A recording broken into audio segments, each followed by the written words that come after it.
আসসালামু আলাইকুম এভরিওয়ান, সবাই কেমন আছেন? আশা করি সবাই ভালোই আছেন। আমি মুক্তা আক্তার নিয়ে এসেছি আজ নতুন একটি ব্লগ ভিডিও। বোরকা পরা দেখে ভাববেন না মুক্তি আপু কই চলে যাচ্ছে। আসলে সকালবেলায় মেজো বোন কল দিয়েছিল, বলল মুক্তি এমার্জেন্সি আমার বাসায় চলে আসো।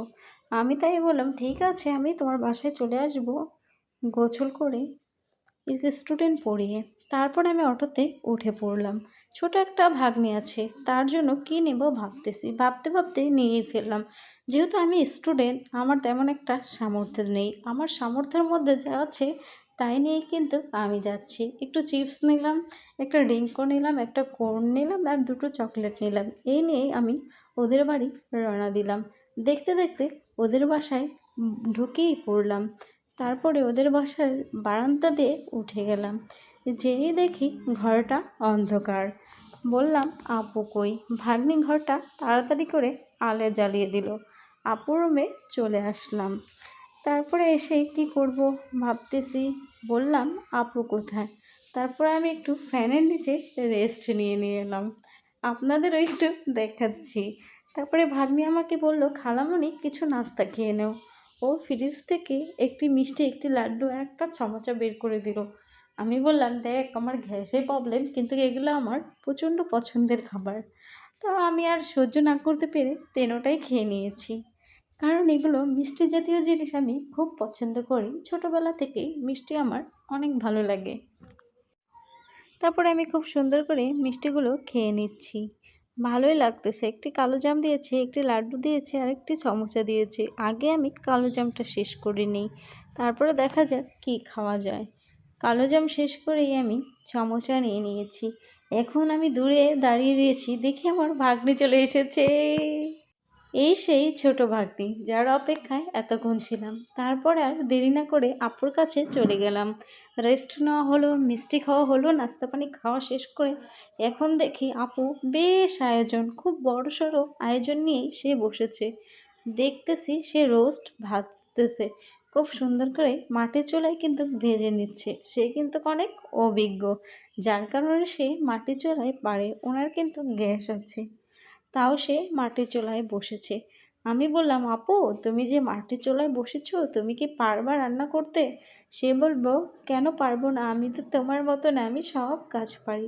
সে সুন্দর হাতে কি সুন্দর পরিবেশে পারফেক্ট সব কিছু সাজিয়ে গুছিয়ে নিয়ে কি সুন্দর করে গরম তেলে চিকেনগুলা ফ্রাই করে নিচ্ছে। দেখতে খুবই ভালো লাগছে আর খেতেও খুব লোভনীয় কিন্তু হয়েছে।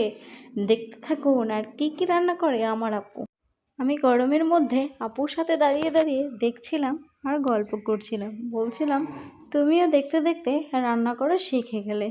আপু বলল হ্যাঁ, আমার তো শিখতেই হবে, কারণ আমার ছেলে মেয়ে আছে। তোমার মতো আমি তো আর পড়াশোনা করি না আর এদিক ওদিক ঘুরে বেড়াই না। আমি বললাম হ্যাঁ ঠিকই তো বলছো। দেখতে দেখতে আপু ময় মশলাও চুলার ওপর দিয়ে দিল। আমি কিন্তু এটা রেসিপি নিয়ে আসিনি, আমি জাস্ট আমার বোন রান্না করতেছিল আর আমি গল্প করতেছিলাম, তাই ভাবলাম ছোট ছোট কিছু ক্লিপ নিয়ে নিই।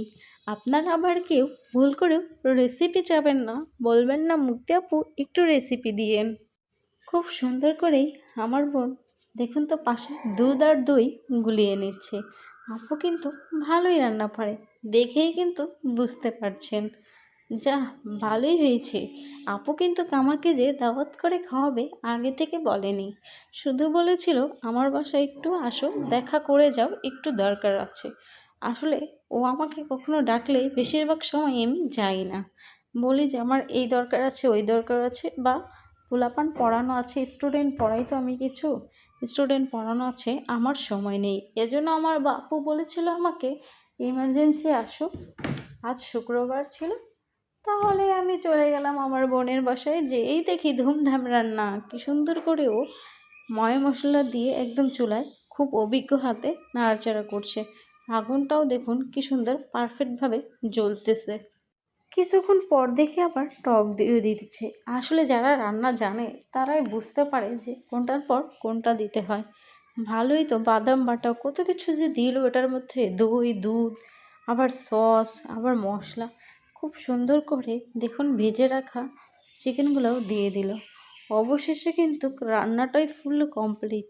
ওয়াও! মাশাআল্লাহ! এত সুন্দর যে রান্না হয়েছে ভাবতেই পারিনি আমার বোন এত সুন্দর করে চিকেন রান্না করেছে। চিকেনগুলো দেখতে কিন্তু খুবই লোভনীয়, খেতেও কিন্তু মাশাআল্লাহ খুব সুস্বাদু ছিল। এমনি আমার বোনের প্রশংসা করব না, যেটা সত্যি সেটাই আপনাদের মাঝে তুলে ধরলাম। দেখেই তো বুঝতে পারছেন কালারটাই কত সুন্দর এসেছে, খেতেও তো দুর্দান্ত, সেই স্বাদ। আসলে বড় বোন থাকা ভাগ্যের ব্যাপার। আমরা কিন্তু 4 বোন 1 ভাই। আমি কিন্তু সবার ছোট। আমার ভাইও আমার বড়, আমার বোনরাও আমার বড়। এখানে দেখি আমার আপু পোলাও করেছে। কি সুন্দর করে পোলাওগুলো কিন্তু ও আবার গ্যাসেই করে নিয়েছে। আবার এখানে দেখি ডিমও ভুনা করেছে। বাহ! আমার আপু দেখে আজ আমাদের পেট ভরিয়ে খাওয়াবে। ডিমগুলোও কিন্তু খুব সুন্দর করে রান্না করছে। দেখতে কিন্তু ভালোই লাগছিল। বাহ! খুব সুস্বাদু হবে মনে হচ্ছিল। আমি ভাবলাম একটু ক্লিপ নিয়ে নিই।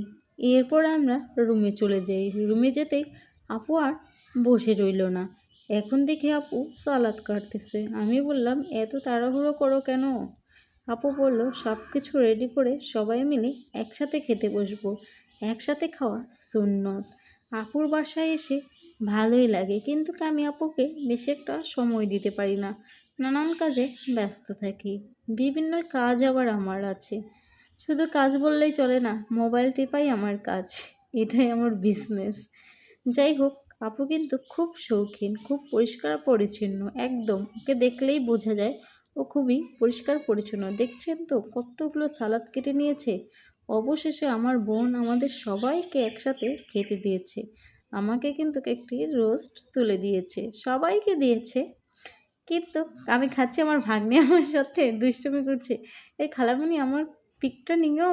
আমি বলছি হ্যাঁ সমস্যা নাই, সবাইকে নেব। খুব সুন্দর করে বড় একটি রোস্ট দিল, সালাদ দিল। তারপরে এগুলো দিয়ে আমরা খুব সুন্দর করে দুর্দান্তভাবে, খুবই সুস্বাদু, খুবই টেস্টিভাবে খেয়ে নিলাম। মাশাআল্লাহ, এত সুন্দর খাবার, খুবই ভালো লাগলো। অনেক দিন পর খেলাম বোনের হাতের খাবার। যারা যারা আমার ভিডিওটি ভালোবাসেন, যারা যারা আমার ভয়েসটা ভালোবাসেন, অবশ্যই একটি লাইক, একটি কমেন্ট করে দিবেন। আর যারা যারা নতুন আছেন, অবশ্যই একটি